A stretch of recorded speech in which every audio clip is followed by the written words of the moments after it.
Hard Riffs, the rock and roll guitar channel.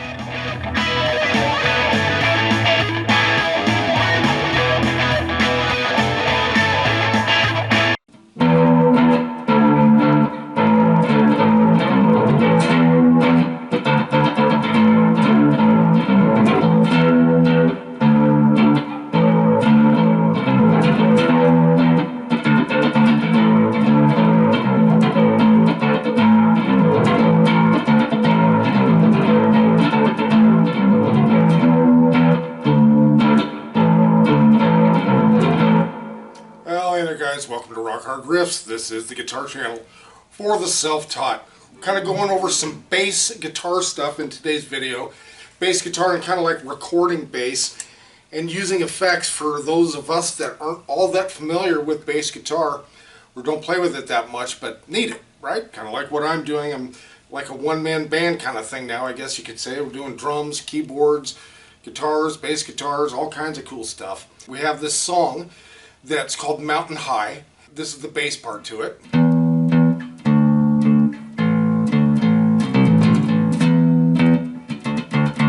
was trying to think how Paul McCartney might think, as crazy as that might sound.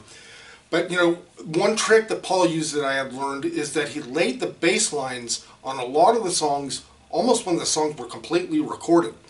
So he had time to go through all the different melodies and different things going on in the song, and then work a bass line into it, which he almost always came out with some type of what they call counter melody. So that's pretty cool. I thought that's cool, and I want to try to have some fun with the bass on some of my songs. Why not? Now, a lot of the time I would plug a guitar into the POG and use the octave down thing sometimes as a bass guitar.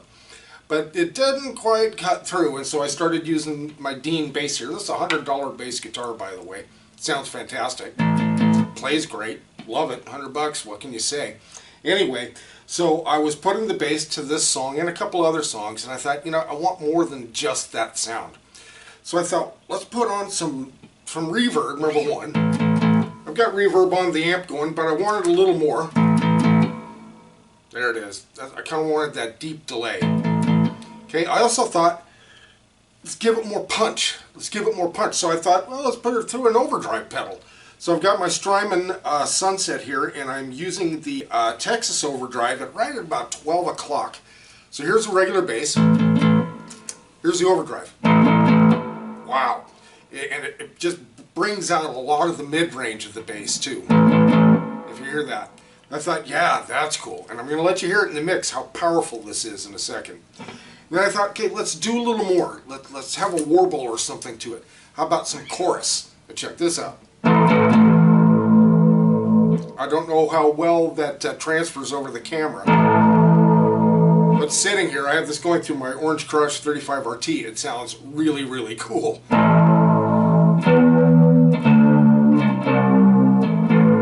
So,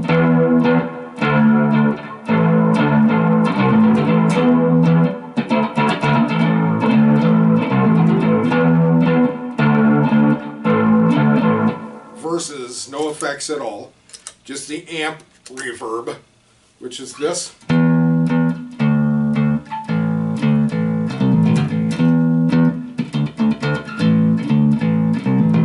Which is not bad, nothing wrong with it. I just wanted something different for this song.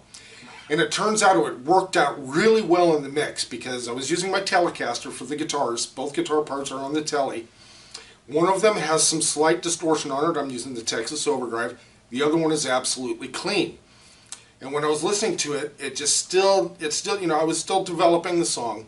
After some of the keyboards that I put on the song, I laid the bass in it. And it's like, whoa, did it wake up. It just kicked it right in the cojones, so to speak, as far as the guitars go. It just added this major, major punch to it.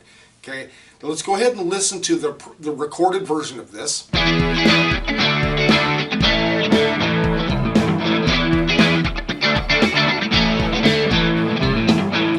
What you're hearing, that low in there, is the bass guitar with these effects. Sometimes the bass can disappear so easily when you're mixing stuff together. You really got to be careful.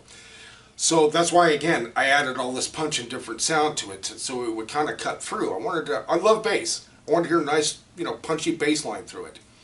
So again, let's listen to it through here, and I'm going to isolate the bass on here in just a second. You're listening to our monitors.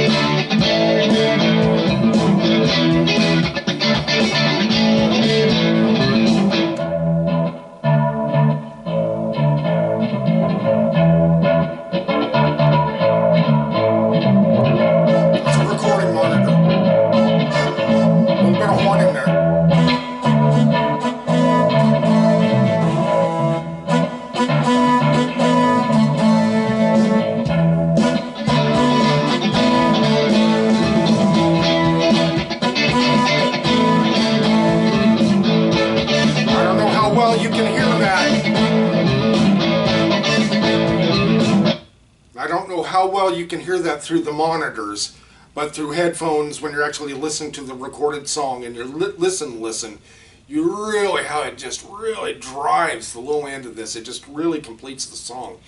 Mrs. Bean said to me too, when she heard me, the final version of it, she goes, wow, because the bass was the last thing I put on it, and she says, wow, does that really round out the sound? And I thought, big time too. So I'm really paying more attention to the bass that we put in there. I want to be more creative with it, why not? Throw a couple effects on there. And you got some really cool sounds. But yeah, it's just, working with the bass can really help fill out a song. I'm learning this as I'm doing more in-depth recording and stuff, and just, playing more instruments as the needs be. So alright guys, I hope that this helped a little something for maybe, like beginner bass players, or if you're kind of new to recording and stuff. Different elements to add in there to, give different layers of sound without being overwhelming or whatever. Alright guys, let us know if you got something out of this. We'd really appreciate that, so let us know in the comments. Okie dokie, thanks for joining us here at Rock Hard Riffs. Don't forget to subscribe. We'll see you next video.